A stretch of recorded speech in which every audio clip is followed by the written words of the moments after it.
Saiu aqui o Datafolha. Vamos lá. Então, nós temos aqui os números do Datafolha. Lula 45, Bolsonaro 34, Ciro 7, Simone 5. Lula 45, Bolsonaro 34, Ciro 7, Simone Tebet 5 são os números do Datafolha. Diferença ainda de 11 pontos. Havia informação que poderia ter caído para 9, mas diferença de 11 pontos em favor do Lula, uma redução, mas o Lula com uma vantagem ainda razoavelmente confortável aqui no primeiro turno, Gisele. O Lula se manteve, né? Não teve nenhuma diferença do Datafolha anterior, de 1º de setembro. Continua com 45. O Bolsonaro estava com 32, foi para 34, 2 pontos de diferença. E o Ciro, olha que interessante, ele estava com 9 na última semana e voltou para 7, né? Teve um efeitozinho muito temporário ali do debate e já caiu 2 pontos de novo. Por mais que esteja dentro da margem de erro, a gente acaba atribuindo ao debate, que foi o único fator ali, né? E a Simone Tebet manteve os 5 dela. Também interessante, o que não dá o primeiro turno para o Lula, né? Acaba mantendo ali um percentual que poderia dar uma vantagem maior para o Lula, mas ficamos nesse cenário, né, Rodrigo? Por enquanto, temos segundo turno, né?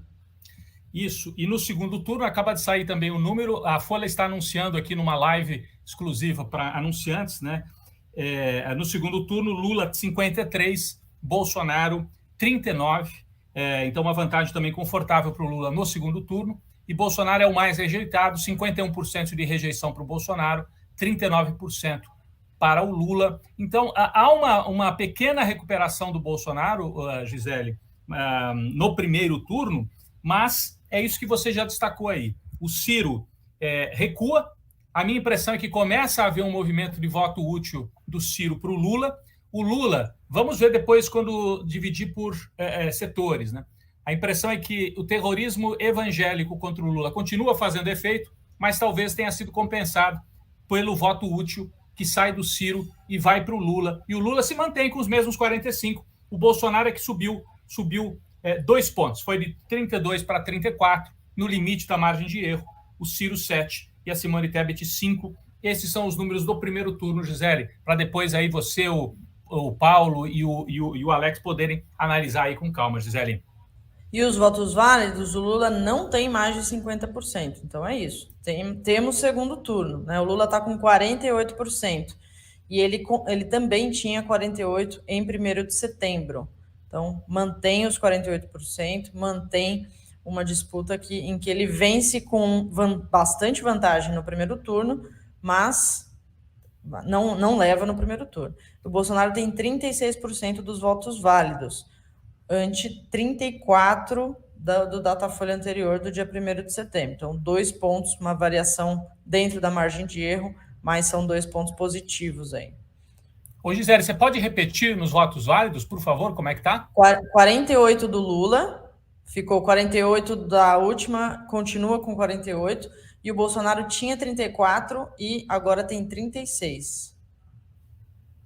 Então o Lula está a 2. Agora, o Lula, no limite da margem de erro, pode ganhar em primeiro turno, porque se a margem de erro é de 2 pontos e o Lula tem 48, significa que no limite ele pode ter 50, não é isso?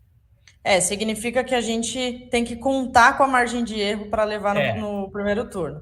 Então é assim, se a margem de erro for totalmente positiva para o Lula, aí ele leva. Mas é algo que não está garantido, né? Com 48%, ele tem 2 pontos para levar na margem de erro no primeiro turno. Uma outra informação importante, Gisele, a gente está só adiantando aqui os fatos, depois o Paulo e o Alex, com mais tempo, né, e você, vão analisar esses números, mas uma outra informação importante, o Lula não perde entre os mais pobres. O Lula continua com 54% entre quem ganha até 2 salários mínimos. 54% o Lula, 26% o Bolsonaro. Portanto, se o Bolsonaro está conseguindo avançar um pouquinho, é menos pela questão econômica do auxílio e mais, talvez, pela questão religiosa que ainda está permitindo esse terror religioso, né, que o Bolsonaro está espalhando. Entre as mulheres também, ampla margem do Lula, 46-29%. O Lula tinha 48, agora tem 46. Então, não mexe. O Lula tem ampla vantagem entre os mais pobres e entre as mulheres. Mas entre os evangélicos, o Bolsonaro avança mais, Gisele. Ele vai de 48% para 51% dos evangélicos e o Lula cai para 28%. Então, o Lula caiu mais 4 pontos entre os evangélicos. É uma sangria. É aí que está o problema do Lula. É aí que está o problema, a dificuldade maior para o Lula. É claro que falar em problema para quem está ganhando é sempre um problema. É mais tranquilo, né, Rodrigo? O Lula está ganhando o jogo de 3-1, mas tem que controlar ali o lado direito ali, por onde está avançando o adversário. É entre os evangélicos, é o que está mostrando aqui o Datafolha, Gisele.